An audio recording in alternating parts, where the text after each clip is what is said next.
Il y a une histoire comme ça qu'on raconte du Baal Shem Tov, cette salle qui est très forte. Je ne sais pas si vous connaissez cette histoire, je la reprends, elle est très forte. C'est qu'il y avait un type dans son village comme ça, où le Baal Shem Tov il est venu, et il y avait un type qui jeûnait de Shabbat en Shabbat. Il jeûnait. C'est beau, il jeûnait, il priait, c'est un type, tout le monde disait, c'est un tzaddik, tout.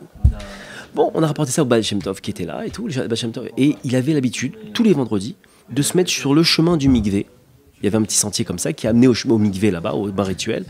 Et tous les gens, ils passaient évidemment par ce chemin-là pour aller au mikvé. Et ils se retrouvaient à quoi? À voir ce type assis comme ça, en train de jeûner, tu vois, maigre comme ça et tout.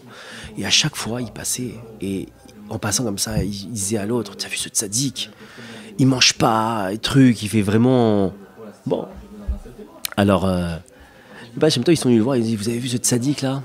Il dit, pas de problème, regardez, ce que je vous propose de faire, ce vendredi-là qui arrive, vous passez plus par ce chemin là où il attend lui, vous passez par un autre. Ils sont passés tous par ce chemin-là. Le vendredi, le type il est mort. Il a dit, mais qu'est-ce que tu as fait? Tu l'as maudit, tu as fait quoi? Il a dit, de là vous voyez que ce type-là, à partir du moment où il avait plus cette stimulation-là du kavod qu'il recevait, des honneurs qu'il recevait quand il faisait ça, il entendait « Ah, quel sadique !» C'est ça qui lui donnait la force de faire. Et non pas il le faisait pour Hachem, etc. Il faisait... Sa raison de vivre, elle s'est éteinte. Et il est mort de ça. Donc ça, c'est important de savoir que quand on demande quelque chose à Hachem, il faut le demander de manière complètement désintéressée. Et un truc hyper important dans la vie, quand vous demandez quelque chose, c'est un niveau, encore une fois, on va expliquer après comment on atteint ce niveau, et si on n'arrive pas à atteindre ce niveau, c'est quoi le niveau intermédiaire. Mais le nec plus ultra de la Emouna, c'est quoi? C'est d'arriver à, devant une épreuve, dire à Hachem, regarde, le résultat de cette souffrance, le fait que tu me retires cette souffrance, je m'en fiche complètement. Moi, ce qui m'intéresse, c'est, dis-moi quel message tu veux m'envoyer à travers cette souffrance. Cheshbon Nefesh, c'est autre chose. Cheshbon Nefesh, c'est de faire le bilan. Quand tu fais ton Cheshbon Nefesh, ça m'arrive là. En vérité, tu essaies de comprendre pourquoi est-ce qu'Hachem... Ouais, c'est vrai.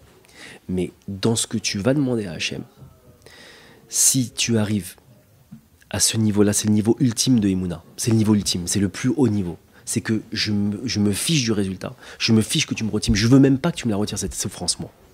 Ce que je veux, c'est que tu me dévoiles c'est quoi le message que tu veux à travers ça, que tu veux m'envoyer à travers ça. C'est quoi, qu'est-ce que tu veux que je change? Qu'est-ce que tu veux que je change?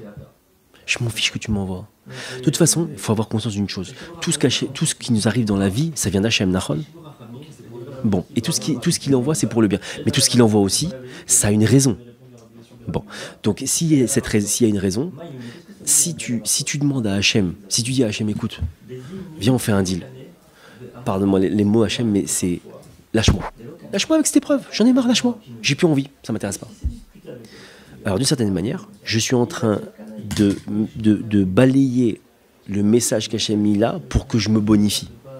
Moi, qu'est-ce que je cherche? Ma tranquillité. Comme il dit le Rav il a dit une chose hyper puissante. Il a dit,